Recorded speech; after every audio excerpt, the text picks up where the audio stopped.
वीर सावरकर की 143वीं जयंती के अवसर पर उनकी जीवनी के लोकार्पण समारोह में सीएम सम्राट पहुंचे। इस दौरान उन्होंने कहा कि आज देश के किसी बच्चे से पूछिए वीर सावरकर कौन है, सब लोग बता देगा। उन्होंने कहा कि अंग्रेजों ने कई इतिहास को छुपाया। सीएम सम्राट ने कहा कि सबने देखा है, वीर सावरकर के जीवन के आदर्श को लेकर चर्चा होती है।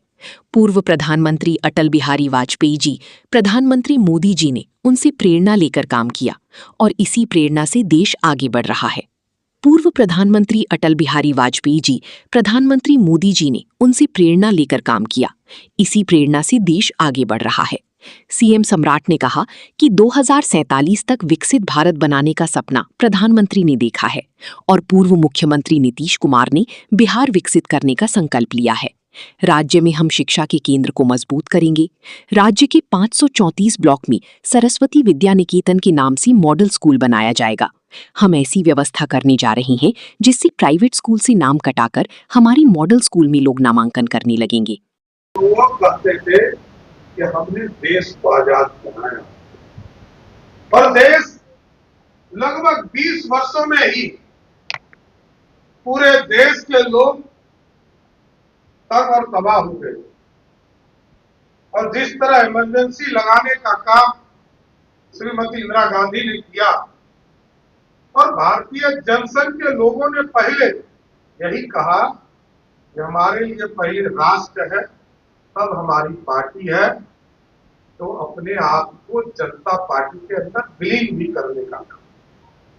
तो भारतीय जनता पार्टी का स्पष्ट मानना है कि भारत में पहले भारत को बचाना है, तब फिर पार्टी को बचाना है और तब फिर व्यक्ति को बचाना है। तो जिस पार्टी के लिए नेशन ही फर्स्ट हो, उस पार्टी के लिए तो वीर सावरकर महापुरुष ही होंगे, इतना जरूर स्पष्ट करता हूं। इसलिए आने वाली पीढ़ियों से जरूर आग्रह किया, मैं इसको देखता हूं, आपने आग्रह किया है कि हम जरूर इस पर रिसर्च कराएंगे, पूरी व्यवस्था खड़ा कराएंगे और इसको आगे के दिनों में किस तरह उनके रिसर्च के और चीजों को जोड़कर बिहार में बिहार के एक एक नौजवान इनसे प्रेरणा ले सके, इनकी पूरी रूपरेखा बिहार में भी स्थापित करने का काम किया। इसलिए साथियों, हम लोग तो नेशन फर्स्ट वाले लोग हैं और बिहार अब समृद्धि की ओर रास्ते पे चल चुका है। देश के यशस्वी प्रधानमंत्री नरेंद्र मोदी जी ने विकसित भारत करने का निर्णय लिया और 2047 तक दुनिया के पूरी अर्थव्यवस्था खड़ा करके दुनिया के सबसे ज्यादा विकसित राष्ट्र बनाने का निर्णय लिया। और बिहार में भी हमारे पूर्व मुख्यमंत्री नीतीश कुमार जी ने समृद्ध बिहार का सपना देखा है, क्योंकि कहा कई साथियों ने कि बिहार के लोगों को राष्ट्र के साथ निर्माण में भी कई लोगों ने योगदान दिया, लेकिन अब बिहार को तेज गति से विकास करने की जरूरत पड़ी। अभी तक हम जन कल्याण की बात कर रहे थे, अभी तक हम बेसिक नीड्स जो है गांव तक पहुंचाने की बात है, सड़क, बिजली, पानी कैसे हमारे गांव तक पहुंचे। हम उद्योग धंधे की तरफ कम ध्यान दे पा रहे थे, लेकिन अब सरकार ने स्पष्ट निर्णय लिया, हम शिक्षा के भी केंद्र को और मजबूत करेंगे।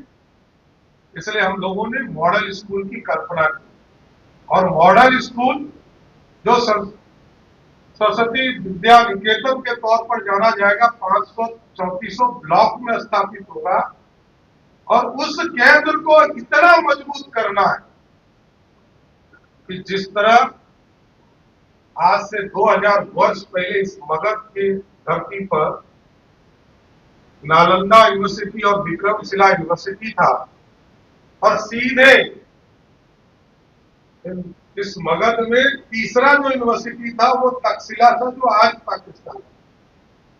और हमारी कल्पना है बिहार के लोगों की कल्पना, बिहार ज्ञान की भूमि, बापू को भी यहाँ स्थापित करने का काम बिहार के लोगों ने किया। मोहन करमचंद गांधी जो यहाँ लोगों के बीच में आंदोलन करने आए, उनको भी बापू बनाने का काम किसी धरती ने किया। यही बिहार था जिसने उनको बापू बनाने का काम। कई बड़े नेता यहाँ आए, चीजों की चिंता हमको करना है, इसलिए तो मैंने कई चीजों में फैसला लिया। अभी आपने देखा होगा, मैंने कहा बिहार के अंदर कोई भी कॉन्ट्रैक्टर आता है, बिहारी से ही काम कराता है, लेकिन ठेका उसके नाम से होता है।